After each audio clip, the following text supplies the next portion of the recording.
Good morning. Good morning to those of you online today joining us as well. It's great to have you joining us, and the kids can make their way on over now to the kids program. Dennis Smith got accepted into Harvard. Now, Dennis had struggled academically throughout his high school years, and when he entered Harvard, actually, he was on academic probation. And he went there to study philosophy. He was going to be an arts major, but he soon discovered what every first-year university student discovers, and that is that you have to take a math class in order to complete your degree. So Dennis started looking through the catalog of courses being offered, and he found the easiest math class that he could find, and he signed up for it. It looked like it was going to be something that was quite doable. His trouble came the first day of exams. He got up that morning getting ready to do his math exam. He had breakfast, he showered, he got his clothes, he had his kind of pre-exam kind of prep work, reviewed his material again, and he left home. He went to the building where he expected his exam to be. He found the classroom, and he had a seat. He started to look around a little bit, and he realized that none of the students in the class looked familiar to him. But he figured it's a big school, maybe they're just other students from other classes taking the same exam. Then he noticed the professor at the front of the room was not the professor from his math class, but again, he thought maybe they're just here subbing in, giving this exam. Finally, they walked around, gave everybody an exam. He took it, turned it over, and looked at some of the questions on the pages, and it looked like none of the questions that he had studied for from his math class. Then he looked at the top of the page and he saw Math 55. Now, Math 55 is the hardest math class offered at Harvard University and said by many to be the hardest math class you can take while in college. Its title is Advanced Calculus and Linear Algebra. Does this sound exciting to anybody? Dennis realized he had gone to the wrong auditorium and has before him the exam for an upper-level class. He didn't know what to do. He sat there kind of stuck for a moment, not sure what to do. He knew he was not prepared to write this exam, but he did not want to get up in the middle and leave the room, and so he decided just to take the test, which he failed miserably. Today we finish our series on Abraham. Next week we're going to begin our Advent series, which is entitled Finding Joy in Unexpected Places. But the passage that we're going to look at today has in it a test. Let's turn to Genesis chapter 22. Genesis chapter 22, and I'm going to read the first 8 verses for us this morning. Sometime later, God tested Abraham. He said to him, "Abraham." "Here I am," he replied. Then God said, "Take your son, your only son, whom you love, Isaac. Go to the region of Moriah. Sacrifice him there as a burnt offering on a mountain I will show you." Early the next morning, Abraham got up, he loaded his donkey. He took with him 2 servants and his son, Isaac. When he'd cut enough wood for the burnt offering, he set out to the place God had told him about. On the 3rd day, Abraham looked up and saw the place in the distance. And he said to his servants, "Stay here with the donkey while I and the boy go over there. We will worship, and we will come back to you." Abraham took the wood for the burnt offering, placed it on his son Isaac, and he himself carried the fire and the knife. As the 2 of them went on together, Isaac spoke up and said to his father Abraham, "Father." "Yes, my son," Abraham replied. "The fire and the wood are here," Isaac said, "but where is the lamb for the burnt offering?" Abraham answered, "God himself will provide the lamb for the burnt offering, my son." And the 2 of them went on together. So this passage begins, as it says, after these things, or after a certain amount of time had passed. We know that Ishmael and Hagar have moved on and established their own life. We know that Isaac is growing up. He's likely a teenager at this point. But there's been some other things that have happened, and the author of Genesis allows us to use our imagination a little bit to think about some of the things that have happened in this time. And then it said that God tested Abraham, and this is important. A test is different than a temptation. A test is meant to build us up, to make us stronger, to strengthen us, not to destroy us. And tests can be incredibly clarifying. Maybe you've had some tests in your life that helped you realize some things. You realized you had some strengths, or you realized you had some weaknesses. You realized there's some things that you know, and maybe you realized at the end of those tests, boy, there's a lot of things that I really don't know. Maybe you thought you were a people person, but in the last year, 6 people have wanted to stop working with you, and that has been clarifying for you. It's a test of sorts. Or, like poor Dennis, his test was helpful to just kind of clarify to him that math is never going to be his strong point. For Abraham, throughout this series, we've been looking at the different tests that have been a part of his life that have revealed things to him. He has learned, he has grown, he understands the Lord better, and he knows himself better. And as uncomfortable as sometimes these discoveries might be for us, they give us clarity, and clarity is incredibly important, as we're going to see for Abraham. And tests can make us stronger. Difficult seasons that we go through can actually help us rely on the Lord in a way that gives us strength, or we would discover a strength that we did not have before. You know, over my years of ministry, I've had the privilege of officiating in over 60 weddings, most of them right here on this stage. And I stand right about here. The groom stands here, the bride stands here. I get to be a foot away from them while they pledge their vows and love to each other. It's an absolutely incredible privilege for me to stand here. And they stand here and they get into place and they get looking into each other's eyes. And I open the scriptures and I share words of life for them, practical helps that they should know. And I know that they are not listening to a word I say, because they're looking into each other's eyes. They're feeling all the feels of the moment. Sometimes they're holding hands and they're just staring at each other. And then we get to the point where we share vows, promises that they're going to make and to keep with each other. And when we get to the vows, I know what they hear and what they don't hear. They hear better, richer, health, cherish, love. This is what they hear. And I know that they don't hear worse, poor, sick, diseased, grouchy, overweight, gray hair, swollen ankles. I know that that's not what they hear when we go through these vows. But here's also what I know. That there's going to be a time that comes in their marriage that their love is going to be tested. Every couple, they're going to face a hardship. Maybe it's a financial challenge, maybe it's an illness, maybe it's other circumstances, and their love is going to get tested. And on the other side of that, they're going to discover that their love for each other is stronger than they knew, that there is strength and resolve, and that it's deeper than they knew. And for Abraham, this is the journey that he's been on. 35 years of tests. 35 years in this marriage-like relationship with the Lord that has tested his faith again and again and again. And it has become stronger. Now, I think it's fair to say that we have all faced tests in life, and specifically tests to our faith. Circumstances that have challenged our faith. And I would argue that for most of us, we're in one of those seasons right now. A great season that is truly testing our faith, where we are trying to identify the wheat from the chaff, the fluff from the substance, the primary issues of our faith from our secondary issues of our faith. There's things that we thought we believed that we've thrown to the side, and we've realized that we don't hold on to that anymore. We're holding on to this new sense of faith and trust in God. There's things that we thought were important, so important, that now we don't even think about. And there's other things that we didn't really think about before that now we know are life-giving and essential as we make our way through this pandemic.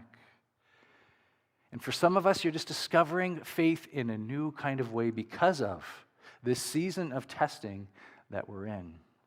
And this is helpful to us. And in this season, there are gifts along the way. And most importantly, during this season, I hope that one of the things you're discovering is, what is God really like? As I make my way through, as I rely on Him and lean into Him for things, what is He really like? As we're going to see in this passage today, Abraham is facing the greatest test of his life. This is Math 55 for faith. But it's not his first test. And it's important that as we go through this passage, we do not do disservice to this text by thinking that this is the very first test that God gave Abraham. It would be a little bit difficult to digest. Because there have been 17 encounters that have preceded this one, many of them which we have looked at, which were tests as well. And with each one of them came the question, can I trust God in this situation? Can I really trust God with what I'm going through right now? Many tests along the way. The very first time God called Abraham to leave his family and to leave his land and familiarity and go was it was a test. When he got to the Egyptian border and he lied about his wife Sarah, a test. When Lot took the better land, when Lot got captured and he had to go after him, it was a test. Can I trust the Lord in this situation? When Sarah asked him to sleep with Hagar, when Ishmael was born, when the whole family drama blew up, when they laughed at God because of the promises that he made to them. Each of these, they were a test. But the one that we look at today is the biggest test. Now, we know it's a test. It says so right in the first verse. Abraham didn't have that luxury. God did not get on from the sky in heaven and say, this is a test, the emergency test of the heavenly broadcast system, warning, this is only a test. He doesn't have that luxury. And this is a heavy test. There's no laughter in this test. And the author records the story so thoughtfully and slowly. The story slowly unfolds before us. There's almost no emotion given to us in this passage. It allows us to kind of enter in and feel what we're feeling as we walk through it. And as you read through the commentaries and the people that write about this story, there's kind of two veins that most people fall into. One is that Abraham is just the pillar of obedience. God speaks. He does. He just gets up early. I got to get done what the Lord has asked me to do. I set my alarm and off I go to the races, and I just do exactly what God asked me to do. I know I pleaded for the people of Sodom and Gomorrah, but I did not plead for my own son. I just get up and do what God has asked me to do. The second kind of family of writers write about this passage talk about Abraham could not sleep all night, so he gets up early.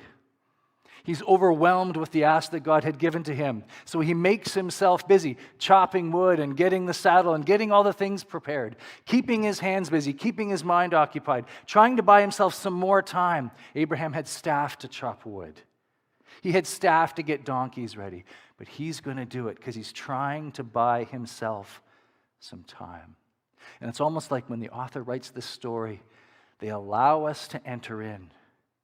And as we enter in and how we read and interpret this story, oftentimes might tell us a little bit about our view of faith and our view of the Lord. Now, personally, and I believe the text says so, and I'm hoping to prove that here in the next few minutes, I believe that Abraham knew that he knew God, and therefore he knew that God would not ask him to go through with this ask. And there's 3 hints that tell us so. First is in verse 5. Abraham says, the boy and I are going to worship, and then we will come back. We will come back. He did not know how, but he knew God, and he knew that he would be walking back with his boy. Then in verse 8, when he and Isaac are walking, and his son says, hey, Dad, we don't have anything for the sacrifice. And Abraham responds, God will provide the lamb for the burnt offering, my son. Again, how? We're not sure, but he knows God. And he knows that God is going to provide the lamb. The third comes from Hebrews chapter 11, verses 17 to 19, where the author of Hebrews is kind of capturing Abraham's life and presenting him as kind of the father of faith, what it looks like to truly trust God with all of your life. And it says this: by faith, Abraham, when God tested him, offered Isaac as a sacrifice. He who had embraced the promises was about to sacrifice his one and only son, even though God had said to him, it is through Isaac that your offspring will be reckoned. Abraham reasoned or concluded that God could even raise the dead. And so in a manner of speaking, he did receive Isaac back from death. The word that stands out to me here is the word reasoned. Other translations use concluded or considered the facts. The original meaning is to calculate. It's like it's a mathematical equation here, to think about and to ponder. Meaning that when God asked Abraham to do this, Abraham recognized how strange an ask it was. Isaac was his only son. It was his vehicle to carry out his blessing. Other cultures sacrificed their kids. Surely God is not like these. He's different. And you can almost picture Abraham laying in bed at night, pondering, wrestling, calculating what is going on after 35 years of following the Lord, trying to put the pieces together. Abraham says, what I have learned from God over these past 35 years, what has he taught me? And as he wrestled and wrestled, he said, God is faithful and he's trustworthy. As he calculated and measured all that he had learned, he got to the point where he said, we're going to come back. And God's going to provide a lamb. I do not know how he's going to do it, but we are going to go and we are going to come back. And God is going to provide a lamb. And this is the test. Not whether Isaac would do what God had wanted him to do, but do you know me? And will you trust me with your life in this situation? Now, I have to tell you, this passage for preachers is gold. Let me tell you why. We can make hay out of this text.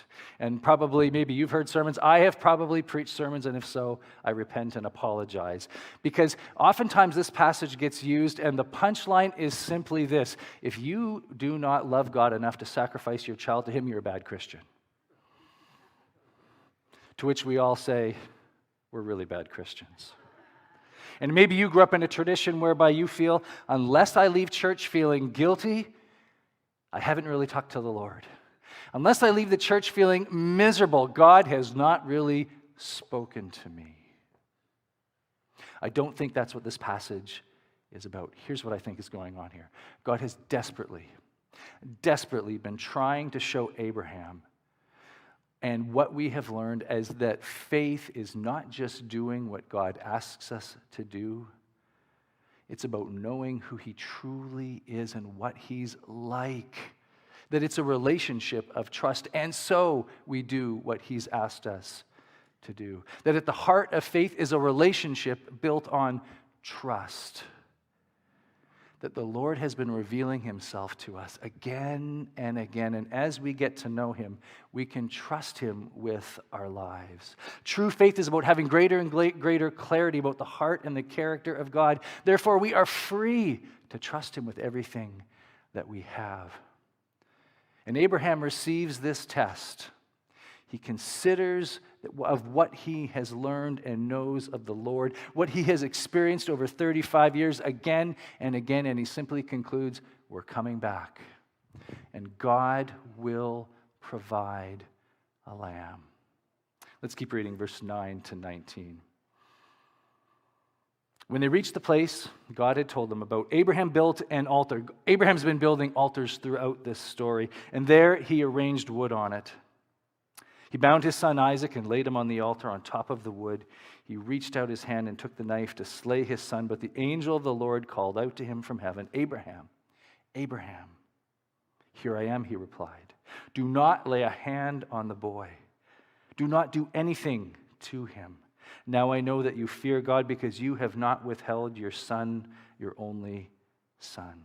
Abraham looked up, and there in the thicket was a ram caught by its horns. He went over, took the ram, sacrificed it as a burnt offering instead of his son. So Abraham called the place, the Lord will provide, Jehovah Jireh. And to this day it is said, on the mountain of the Lord it will be provided. God the tester becomes God the provider.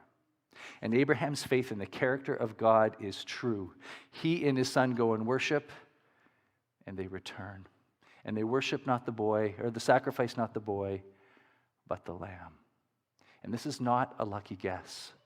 This is Abraham passing the test. Not just because he did what God had asked him to do, but because he knew who God was, and he trusted him in this moment. And his summary is the Lord will provide. The Hebrew kind of gives us, it's the imagery of seeing, which is going to be part of our closing song today. You could also translate it this way: the Lord will see to it. The Lord will see to it. This has been the testimony of Abraham from the very beginning, that God sees to it, that he finishes what he starts, that he does what he says he will do. And Abraham does not always know how. He does not always know what it's going to look like, but he knows that God is going to see to it. Ask me how I know. 35 years of walking with God, learning what he is like, knowing that he is going to see to it. And maybe that's a lesson for us today as we sit in these uncertain times, with not quite sure what things are going to look like or how things are going to unfold or what this week might bring. But to know not just because the Lord called us to do things, but because of who he is, the Lord is going to see to it. I think if Abraham was here today preaching, he would say, get out your math books. We're going to do some math. I want you to think about, we're going to do some calculations. Think back over the last 35 years of your life of walking with the Lord, the last 20, the last 5, the last 2 years of walking with the Lord. What have you learned about him and what he's like? What has been your experience? For Abraham, the conclusion was simple: God sees to it. He finishes and he accomplishes what he says he's going to do. There's a story about a father and a son, and they were fixing up the deck on their house. The deck was kind of up on the upper story, so if this is the door going outside of the house and there was a deck here, they tore it down. It was old and rotten, and they were getting ready to build a new one, but the day had ended. So the deck was gone, and the son is standing up here in the doorway, and the dad is down below, and the dad says, look, you're filthy, you're grubby, I don't want you going back into the house. Jump on down. I'll catch you, and then we'll get cleaned up before we go into the house. Now, the son standing here has some math to do, some calculations, some pondering. How heavy am I? How strong is my dad? Has he dropped me before? Right? There's some questions that if I were in that situation, I would ask. The son has to calculate. Do I trust the one who invites me to take this step of faith? Because if I don't trust him, I'm not going to take it. And the same is true for you and I. We can be obedient, but unless we truly trust the one who we are obeying and believe him to be good on his word, we will not truly be experiencing faith, life-giving, freedom-granting faith. And the story of Abraham, while it was a long journey to get there, is that is what he truly lived and believed. God will see to it. Let me pray for us. Lord, we thank you for this story of a journey of learning to trust you. Not instant, not quick, but Lord, this ongoing journey to open up our hearts and to trust you. And Lord, not just to do what you say, not just to be obedient, but to get to know who you are. What is your heart and what is your character? For Lord, unless we truly know who you are, it'll be so hard to put our lives fully and completely into your hands. And so in this season where everything seems challenging, Lord, may we discover who you really are and who it is that invites us to obey. And we pray this in your name.